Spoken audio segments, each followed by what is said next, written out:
Oi, gente, tudo bem por aí? Vamos ver esse som aqui, se tá muito alto demais. Eu acho que tá. Não está. Tá bom. Jó, capítulo 6. Ontem nós falamos sobre Elifaz, né? O amigo dele. Ficou 7 dias em silêncio, depois abriu a boca para acusá-lo disfarçadamente. Como a gente tem amigos, pessoas que nos rodeiam que fazem isso, né? Tem um poema que eu lembrei agora, do Charlie Chaplin, que ele fala assim: se você tivesse acreditado nas minhas brincadeirinhas de dizer mentiras, você teria ouvido verdades que eu tenho medo de dizer. Eu brincando eu falei como um palhaço, mas eu jamais duvidei da plateia que me aplaudia. Esse comecinho, né, das minhas brincadeirinhas de dizer mentiras. Ele falava: eu gosto de você, mas era brincadeirinha. Eu tô resfriada ainda, vocês estão vendo, né? E ele faz era assim, né? Esse amigo dele, todos os outros, que até agora não apareceram os outros, mas ele falava para eles se converterem. Diretamente ele ia falar: se converte, vira cristão logo, vai pra igreja, porque você tá sofrendo, porque você é pecador demais. Você não tem Deus no seu coração, então você tá sofrendo. E nós aprendemos ontem que isso é uma teologia errada, né, gente? A nossa vida aqui na Terra é sujeita a todas as coisas igualmente, tanto para um quanto para o outro. Um pequeno vírus, um invisível vírus, deixa a gente derrubado, igual eu tô aqui. Graças a Deus tô melhor, mas deixa a gente derrubado, né? Um vírus entra no seu pulmão e te mata de pneumonia. Todos estamos sujeitos, né? É a graça de Deus que salva a nossa alma. Nós estamos lutando para salvar a nossa alma, porque o corpo já está morto. Vamos lá, capítulo 6. Por que viver se não há esperança? Então, em resposta, Jó disse. Agora vamos ouvir a resposta de Jó a esse amigo Elifaz, né? Lá no capítulo, acho que foi o capítulo 3, Jó briga, xinga não, né? Ele fica bravo, ele fica nervoso com aquilo tudo, porque ele sabe que ele é uma pessoa justa, ele sabe que aquilo que está acontecendo com ele é estranho, é diferente.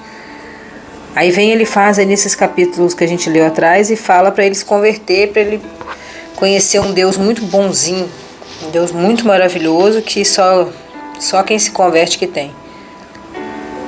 Que não vai acontecer nada de mal com a pessoa que se converte. Ai, gente, difícil, né? Não acreditem nisso. Se você não assistiu o capítulo de ontem, assista. Tá muito bom. Vamos lá. Aí agora a resposta de Jó. Se a minha desgraça e os meus sofrimentos fossem postos numa balança, com certeza pesariam mais do que a areia do mar. E foi por isso que eu falei com violência. Ele está justificando o capítulo 3 lá, né? Que ele ficou bravo. As flechas venenosas do Deus Todo-Poderoso estão fincadas em mim e o veneno entra na minha alma. Olha bem, o Jó tem certeza disso, porque ele sabe que ele é justo, ele sabe que ele não é um pecador, uma pessoa que não conhece Deus. Ele tem certeza de que ele é justo. E então ele também tem certeza que as lanças do Deus Todo-Poderoso estão fincando veneno na minha alma. Tamanha dor que ele estava sentindo. Quantas pessoas estão do nosso lado e estão sentindo uma dor horrível, assim. Aqui esses dias eu estava numa padaria aqui perto e conversando com uma moça que é dona de uma lavagem de carro aqui do lado do prédio. Conversando com ela tranquilamente, de boa. Hoje, né? Ontem, no caso, né? Ela desapareceu. Aí começaram a colocar foto dela pra tudo quanto é lado. A gente ficou assim, chocados. Naquele dia eu falei com o Roberto, meu marido, que eu achei ela meio estranha. Ela tava falando negócio de ir embora pra roça. Eu achei ela bem diferente, assim. Me incomodei um pouco com a situação dela ali. Mas jamais ia imaginar que a mulher ia fugir, né? Sumir, sei lá. Ela tá desaparecida. A gente não sabe a dor que a pessoa está sentindo. A gente precisa ser mais empático, a gente precisa ser mais legal com as pessoas. A gente não pode ficar julgando os outros. que a gente não está calçando o sapato das pessoas, a gente não tem condição nenhuma de falar, isso não dói, isso é assim, isso não é assim, faz assim que melhora. Às vezes as coisas que aconteceram, as suas soluções não são solução para o problema das outras pessoas, mesmo que seja igual, A fé é diferente, a vivência é diferente, a credibilidade, o marido da pessoa, a família, a união familiar ali, a situação, a rotina familiar deles é diferente e você quer dar pitaco. Só dê pitaco se você for chamado para dar pitaco. A pessoa sabe. É tipo aqui, eu dou o toque de Clay. É o meu toque de Clay. É a minha opinião em relação a isso. E eu trago histórias verdadeiras que aconteceram comigo ou com alguém perto de mim. E agora Jó está aqui pedindo para pesar o sofrimento dele na balança, que ele tem certeza que ele está sofrendo muito mais do que ele já foi feliz um dia na vida. Tamanha dor. Lança de veneno na minha alma. E ele sabe que a lança de veneno não é do diabo, é de Deus. Deus que permitiu. Claro que Deus não vai fazer isso, mas Deus permitiu, né? Com seus ataques, Deus tem me enchido de terror. O jumento fica contente quando come capim. O boi não reclama quando tem pasto. Mas quem gosta de comida sem sal, que o gosto tenha clara de ovo. Eu não tenho apetite para comer essas coisas. Tudo que eu como me faz mal. Ai, que sofrimento. Meu Deus do céu. Ai, Deus que me livre. Imagina uma coisa dessa. Eu tô resfriada e perco um pouco do paladar. Já dá uma agonia na gente. Você come um negócio e aí você não sente o gosto. E aí fica com raiva e não quer comer. Agora ele tá falando que tudo que eu como me faz mal. Porque ele tava com uma doença horrível no corpo todo. Ele se coçava com um caco de telhas, assim. Ele se raspava de tanta dor, coceirada. Isso aqui me lembrou muitas pessoas que fazem quimioterapia, né? Que elas perdem completamente o gosto, né? Não sente o gosto. Tava assistindo uma moça no TikTok que ela tem câncer, né? Terminal. Já tá em metástase, né? Está espalhado pelo corpo e ela já tá se preparando, né? Pra ir. Ela fala que ela nem liga de comer só pra nutrir o corpo sem sentir gosto nenhum. Que a única coisa que ela quer é viver. E se aquela comida é uma coisa que vai fazer ela ficar mais um tempinho perto da família dela, ela come e não reclama que não tá sentindo gosto. Que força que tem essa pessoa. É uma força de Jó. Que é o que ele tá falando aqui, que gosto tem a clara de ovo, tudo que eu como faz mal, eu não tenho apetite pra nada. Se Deus me desse o que eu estou pedindo. Se Deus respondesse a minha oração. Então Deus ficou em silêncio nesse tempo, né? Deus fica em silêncio muitas vezes no tempo da nosso sofrimento, da nossa angústia, da nossa dor. Não porque Ele quer nos maltratar, não é, nunca, jamais Deus nos ama. É pra gente aprender, é pra gente poder se virar ali, sabe? Achar uma saída naquela situação ali e ser testemunho pra vida das pessoas. Olha quanta coisa já aconteceu na nossa vida que a gente pode falar com as pessoas, ajudar as pessoas. Ajudar, falar, olha, você tem que fazer assim, olha, eu fiz assim e deu certo. Tenta, a gente não pode ser igual ele faz, né? Ficar acusando as pessoas ou obrigando elas a fazer o que ele quer. Não é isso, né? Mas com certeza o sofrimento de Jó foi para dar testemunho, foi para deixar pra gente, para gerações e gerações, pro resto da vida. O resto de todas as vidas que ainda virão vão ouvir a história de Jó e vão ver que muitas vezes o sofrimento não é por pecado, não é porque a pessoa está merecendo. Não, o justo também sofre. Sofre porque estamos debaixo da maldição do mundo, debaixo do pecado. Por isso a gente tem que aceitar Jesus, para a gente ficar livre, a nossa alma ficar livre. A nossa alma ficar livre. No dia do juízo final, nós já lemos Apocalipse. E Daniel, coitado do Jó, ele não sentia gosto de nada. Deus não estava respondendo, ele estava clamando. Se Deus me respondesse. Se Deus respondesse a minha oração. Então ele me tiraria a vida. Ele me atacaria e acabaria comigo. Olha que loucurada. Ele está pedindo para Deus matar ele, para ele morrer. A dor da alma está tão dentro da alma dele, é tão insuportável essa dor, tão insuportável que ele está pedindo a morte. Isso aqui nos prova também que ele não é uma pessoa pecadora, ele não está sofrendo por pecado, porque ele quer uma coisa pior ainda, ele quer a morte, ele quer mais sofrimento ainda, que é a morte. E ele sabe que ele não merece esse sofrimento, ele tem certeza disso. E ele está orando pedindo a morte. Se Deus me ouvisse e me matasse. Quantas vezes a gente faz isso? Quantas vezes você fez isso? Por uma dorzinha que talvez nem seja tão grande. A gente não pode controlar, mas você agora fazendo a sua análise pessoal, aquele dia eu quis morrer porque meu filho não varreu a casa, por exemplo. Aquele dia eu quis morrer porque meu marido quis ir embora de casa. Eu quis morrer porque minha fertilização in vitro deu errado. Compara a sua dor com essa aqui. É triste, mas é você mesmo que tem que fazer isso. E ele estava pedindo para Deus para morrer. Então ele tiraria minha vida e me atacaria e acabaria comigo. Se eu soubesse que Deus faria isso, daria pulos de alegria, mesmo sofrendo com muita dor. Se ele soubesse que Deus o mataria, né? Pois Deus é santo. Olha o que Jó está falando. No meio de tanta tribulação, ele está morrendo de dor, ele está sem sentir gosto de comida, tudo que ele come faz mal, ele sente dor o tempo todo. Jó está sofrendo, gente, uma dor. É uma dor na alma por ter perdido os filhos, as coisas, a esposa, e agora dor por estar perdendo a saúde, o corpo dele está apodrecendo, ele não sente gosto, é uma dor por dentro e por fora, ele está destruído. Está destruído. E ele falou que se ele soubesse que Deus ia matar ele, ele ia dar pulos de alegria mesmo sofrendo de tanta dor. Pois Deus é santo e eu nunca fui contra as suas decisões. Olha ele se justificando aqui. E Deus sabe disso, porque Deus falou, né? Eu nunca fui contra as decisões de Deus. Onde estão as minhas forças para resistir? Por que viver se não há esperança?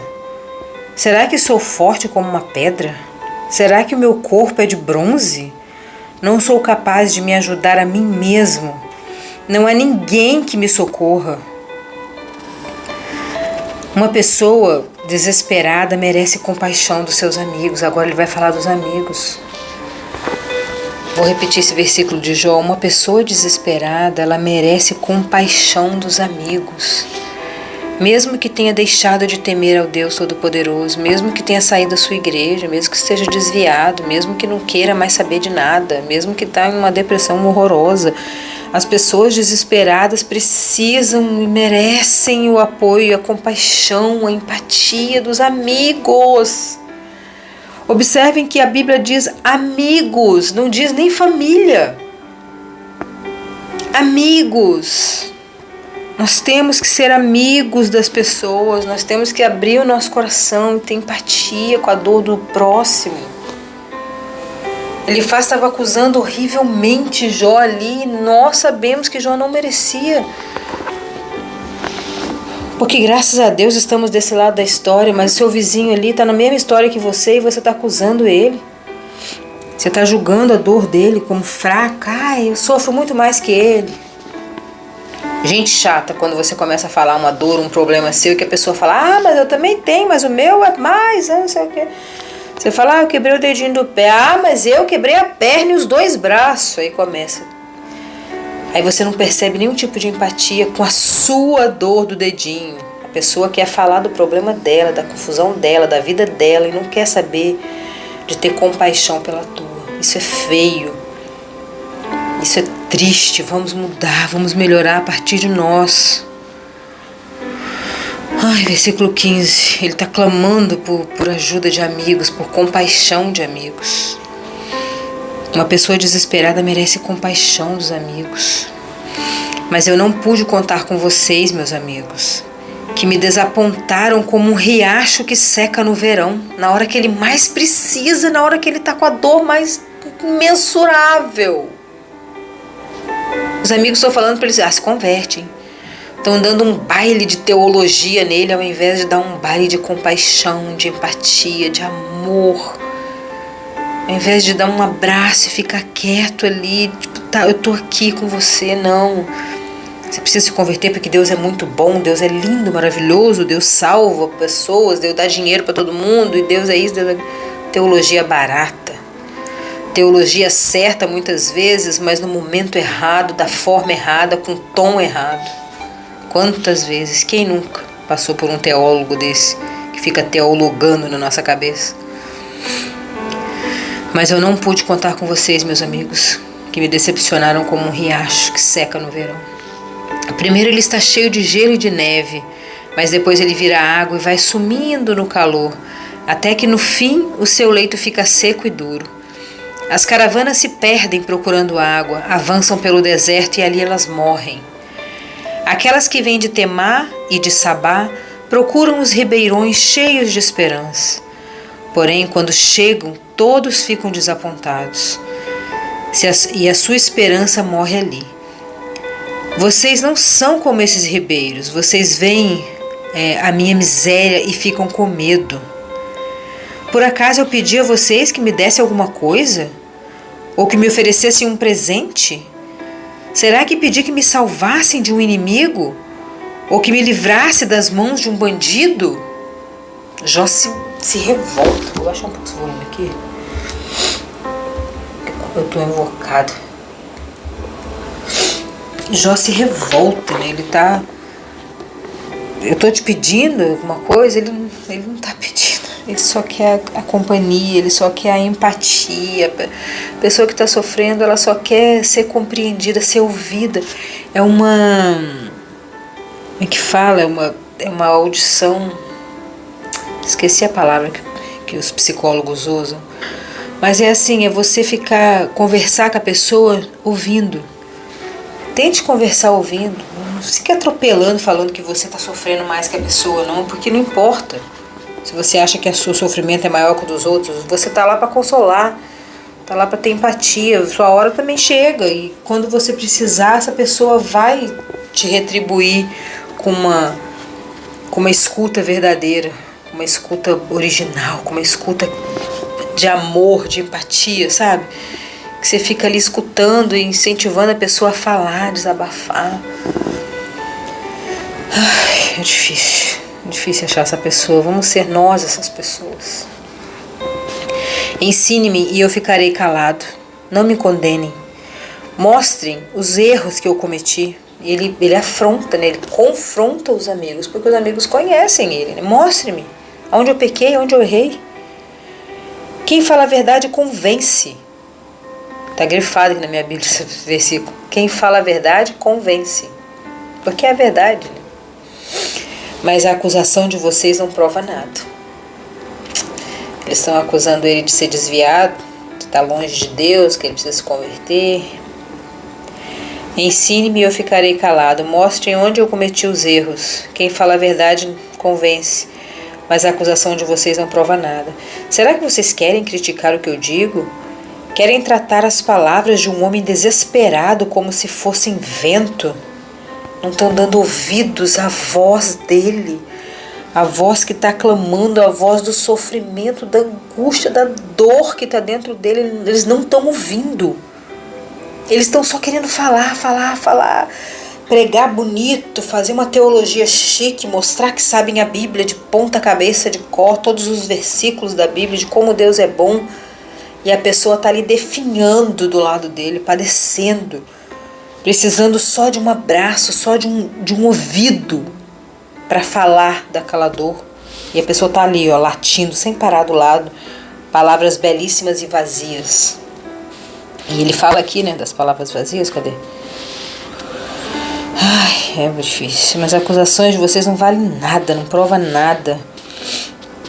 Será que vocês querem criticar o que eu digo? Querem tratar as palavras de um homem desesperado como se fosse vento? Vazio, vento. Vocês seriam capazes de vender um órfão em leilão. Vocês venderiam até mesmo um amigo. Nossa, que dor que Jó está sentindo, gente. Que dor! Vocês venderiam um órfão no leilão. Vocês venderiam até mesmo um amigo, porque vocês só pensam em dinheiro, vocês só pensam em vocês só querem falar da vida de vocês, das coisas de vocês, do quão inteligente, sábio e profundo vocês são. Isso é da igreja invisível, sabia? Ele faz a da igreja visível. Ele falava bonito, tinha uma teologia toda certinha, toda falada, toda bonita, mas por dentro era vazio como vento. Vocês seriam capazes de vender até um amigo. Olhe bem nos meus olhos e diga se eu estou mentindo. Retirem o que disseram, não sejam injustos. Não me condenem, eu estou com a razão. Vocês pensam que eu sou mentiroso? Será que eu não sei o que é certo e o que é errado? É o que eu falei, será que Jó não sabia? A teologia que ele faz, estava falando o tempo todo ali com ele? Claro que Jó sabia. Só que Jó era crente por dentro, Jó era crente de verdade, Jó era servo de Deus de verdade. Ele não era só de teologias bonitas para mostrar para os outros. Ele tinha empatia, ele ajudava o desesperado, ele ajudava a pessoa que está com depressão, que está triste, que está sem conseguir sustentar sua família, que está se separando, que está ali com esse problema da inseminação artificial que não está dando certo, não está conseguindo ter filho, ou que o filho saiu de casa para as drogas, e tanta dor, tanto sofrimento, ou não tem motivo nenhum, a pessoa é rica, próspera, tem uma família perfeita, mas tem uma tristeza dentro da alma, uma falta de química, uma falta de algum hormônio, uma falta de um remédio para a pessoa melhorar, e você acusando com a sua teologia vã como um vento, vazia como um vento. E Jó, mais uma vez, fala, né? Uma pessoa desesperada merece a compaixão dos seus amigos. Quem fala a verdade convence. E assim terminamos o capítulo 6 com Jó, dando uma lição de quem é servo de Deus de verdade e de quem só é de língua. Beijando seu coração e até amanhã.